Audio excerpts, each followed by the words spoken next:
Today, you're going to hear a fantastic case study about retirement planning and wealth building. I've actually received an email to give a quick opinion, and it reads, I enjoy your case studies very much, thank you, and I seek your guidance and please censor where needed and appropriate. I've taken the instructions, and these are details that I can share with you. She's right now in her early 50s, and she has 2 children around the age of 20. I have to assume that she's going to be single. She's currently still working, and these are her assets. You'd see shaded in red are property assets. The first one is a 5-room HDB flat. The second is an investment property in Singapore. The third is an overseas property. And since property constitutes to so much of the entire asset base, the first segment for today's case study will be regarding that. The second part of today's case study will be touching on her other assets, which include insurance, short-term bonds, foreign currency, and goodwill loan. Last but not least, we'll end off today's entire discussions touching about CPF and mid to long-term investments because these two impact her financial freedom. So if you're keen to listen out also for pointers, continue watching on.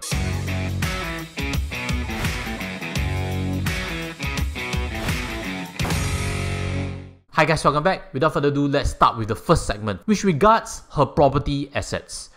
If we focus on this, the first one is a 5-room HDB flat that is about 40 years old and fully paid up already. Total estimated value of it, $610,000. There is a second property which is an investment property, which is a 2-room condo that has just TOP'd. The value of the flat in her estimate is about $1.5 million and she owns 60%.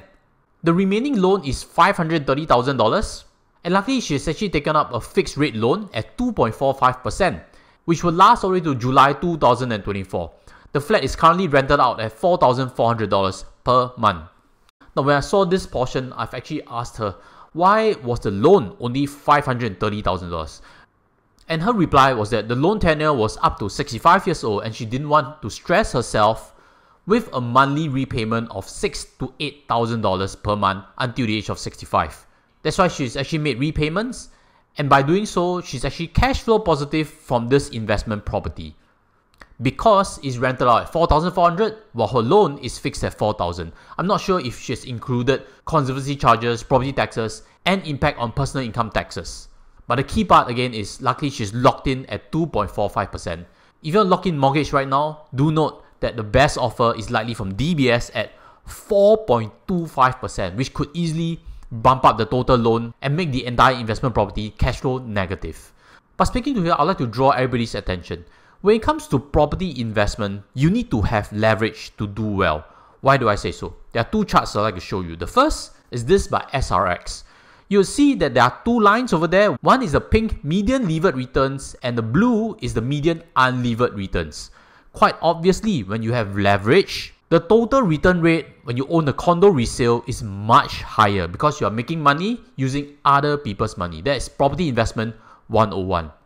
Not just that, a second chart done by DBS's research actually shows that when you have a second investment property that is not fully loaned out with an LTV of only 45%, you realize that it's far inferior to when you have one that is on a much bigger leverage ratio. Therefore, when you hear of stories of people making big monies in properties, there are 2 factors. The first, they've rode a few cycles upwards. The second is that there's leverage involved. Speaking to here, however we slice it, you realize that property weighs very heavily in her total net worth of $2.04 million. If we were to compare that against the average Singapore household's asset allocation, you realize that there's definitely significant concentration risk in property assets. Let's fall back to the third property that she has in her portfolio, which is an overseas investment property. This is fully paid up, it's rented at $1,500 per month, but that money is not remitted to Singapore. The earliest liquidation date is 2024-2025 due to poor exchange rates. Speaking to overseas investment properties, many who have invested in Iskandar, Malaysia's properties, have seen big losses because Malaysian ringgit has plummeted against Sing dollar in the last few years. Some other people invest in China, some people invest in New Zealand, and last but not least, I guess the next most popular one might be in Australia. Net with the cost only at $250 per month, this overseas investment property is deriving for her $1,250 per month in passive income. But again, this is kept in the foreign currency exchange, and when it's converted back to Sing dollar, it may become less along the years. So net, if we were to see in terms of cost and revenue, you realize that her total property cost is about $4,365 per month, but she's deriving revenue about $5,900 per month. And when she gets to the age of 65, her condo in Singapore will be fully paid up, and that could free up even more cash flows for her. But if I'm not wrong, that is not in the pipeline. Let's move on to a second question for me, which is, if I liquidate the overseas properties, how do we deploy the cash here? Should I pay up my Singapore mortgage? Should I clear my goodwill loan? Should I top up my CPF or my children's CPF? Or buy S&P 500 on behalf of my kids, as they have a longer runway than me? When we talk about deploying cash, I think there must always be a purpose to things. In terms of financial freedom, to simplify the entire equation, I think we need to aim towards a stage whereby we do not carry any further loans, because loans bring on risk to the entire retirement planning portfolio.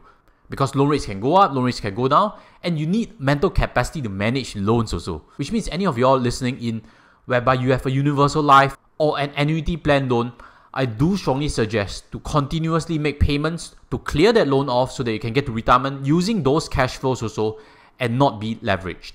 Then the second part of this is, should she give to her kids' CPF or buy S&P 500 on her kids' behalf?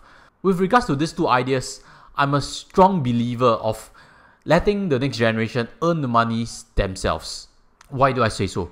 If my dad had given me $5 million, I'm pretty sure I won't be having the same work ethic and drive as I have today. I work easily 60 to 70 hours. And if you count out the number of hours, it means that nights are burnt. It means that work is also done on weekends. You cannot get to 60 and 70 hours simply by working on the 9 to 5 mindset. So next generation, when they inherit too much money, I'm always afraid of it impacting their drive and ability to learn how to make monies for themselves. Which means I'm gravitating to suggesting to topping up her own CPF, or if not, buy any investment in her own name.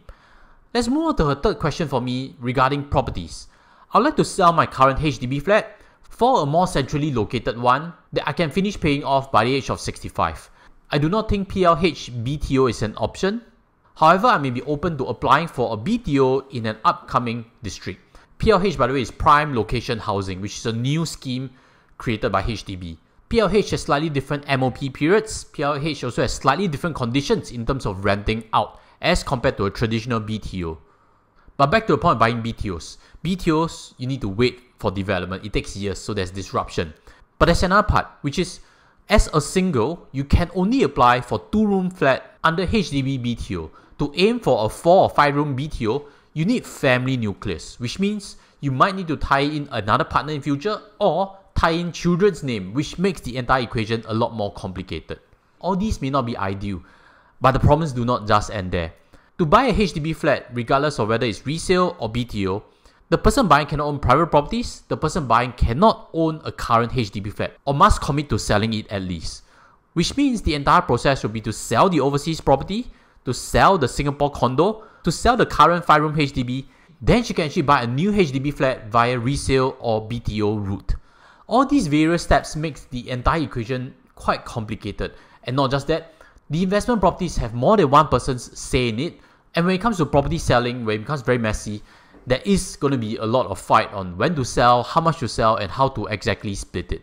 So before I lose track on that point, when you buy investment properties, I'll strongly suggest avoid complex structures, avoid teaming up with multiple people to own properties, and then when it comes to selling, everybody has a different opinion, and selling of properties is just not a click of button away.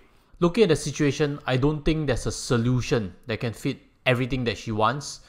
Maybe there is a need to give up the idea of living nearer to town, and if I were in her shoes, understanding that if I were to buy a second property in Singapore in my name, there'll be a ABSD, additional buyer stamp duty of 17%. I'll definitely explore all options of keeping the current HDB flat and buying out the 40% remaining stake in the Singapore condo if possible. If these two properties can be kept, then there could be some help for financial freedom, because one can be for rental income. And definitely that means that giving up the overseas investment property is just part of the equation and balancing the books. Now let's switch gears to move on to other assets that she owns. For insurance, there is no hospital insurance, only a term for mortgage, and 50% of the entire value is via an investment-linked plan. The first critique to this is, why not get a hospital insurance ASAP? Maybe there's some pre-existing conditions that she has that does not allow her to qualify. So again, the advice is to buy your health insurance while you are in the pink of health. It makes any application a lot easier. And if she were to be able to buy a private medical insurance, I would suggest, if budgets are a bit tight, to consider plans that cover only government hospitals because they can save on premiums. Then with regards to investment-linked plans, usually they are not too cost-effective. 10-15 years ago, investment-linked plans were the only way to invest and get insurance. But right now, as of today, investment has been made a lot simpler, and investment-linked plans don't carry that value that much. Speak to a qualified advisor to see if it's beneficial to restructure that particular policy. Then next part is cash, $2,800 only. So I actually quizzed her on this because personally I find that quite scary, a low amount, because I have gyros from bills and stuff. I guess you also have. But she's replied that she's actually quite comfortable with it and that her emergency cash are actually stashed inside the next column, which is short-term bonds. These include SSB and T-bills. Then the next part is foreign currency, $415,000 stashed away in an overseas exchange. She's mentioned there lousy exchange rate, which got me guessing. If it's lousy exchange rate, it probably isn't US dollars. It might be sterling pounds, which has depreciated massively against Sing dollar. It might be Australian dollars, which have also depreciated against Sing dollar. So you can hear quite obviously, I'm not a fan of foreign currency. Sing dollar has been strong. And if it were to me, I'll quite simply use that 415k to pay off that goodwill loan and not carry that burden. For Singapore universities, you can actually use your own CPF to pay for some of the school fees, but definitely not so for foreign universities. What that also means is that the children may need to take up student loans themselves. But hey, a lot of student loans nowadays are interest-free for a couple of years first. It goes to show that foreign universities really cost families a lot of money. Even if she were to send them and use that 415k to fully pay it off, she'll be still holding on to that 400,000 goodwill loan that she'll need to repay back, which naturally impacts her entire financial freedom calculation. Which leads to the third segment we have today on assets that contribute to her financial freedom. Two in particular, the first is CPF and the second is mid to long-term investments. No mention about what it is, but I knew the bulk of the contribution comes from CPF. She's mentioned that she's expecting to stop work full-time between the age of 60 to 65, and I think that's absolutely needed, especially if she wants to use income to repay the goodwill loan, build up more mid to long-term financial assets that can provide dividends, and just now I mentioned about buying out the remaining 40% stake, if possible, in the Singapore condo, and of course that carries certain loans that require her income to repay. And if we look in terms of the total net worth breakdown, 2.04 million, if we less away the home, which is $610,000, 5-room HDB flat, if we less away this 400,000 that needs to be paid off, if her children use the entire savings in foreign currency, her net worth probably stands closer to $1 million only, of which 460,000 is stuck in CPF. When I mean stuck, I mean that Medisave cannot be used for consumption for retirement expenses. CPF special account is likely going to contribute towards her CPF retirement account, which will only pay out from the age of 65 onwards. But there's a question on the OA of $100,000. Should this be used to pay down the loan from the condo? The quick answer is quite obviously no, because CPF OA interest rates are 2.5%, while her current loan is locked in at 2.45% until July 2024. Of course, from August 2024, if interest rates are above 2.5%, then jolly well use it to repay. But by then she will reach the age of 55 already, which means that CPF shielding should be considered. CPF shielding, to break it down in simple terms, is to move your SA out so that your OA of 100,000 funnels towards RA first, which eventually compounds at 4% per annum. Then you return back your SA to top up to full retirement sum or enhanced retirement sum, whichever you prefer for your own retirement journey. So hopefully I've given answers to quite a few things. And as always, if you're looking for fee-based, independent, full retirement planning, look for my links below. I can help you on a one-to-one basis. Thank you for watching to her. I think this previous tutorial regarding CPF shielding might be interesting for you. Or the second one, which is a private client of mine who has actually lost $1.15 million. She shared her story generously, and maybe either of these tutorials can help you further in your financial journey. With that, I'll sign off from here, wishing you again a happy new year, and I'll see you again in the future video. Take care as always, goodbye.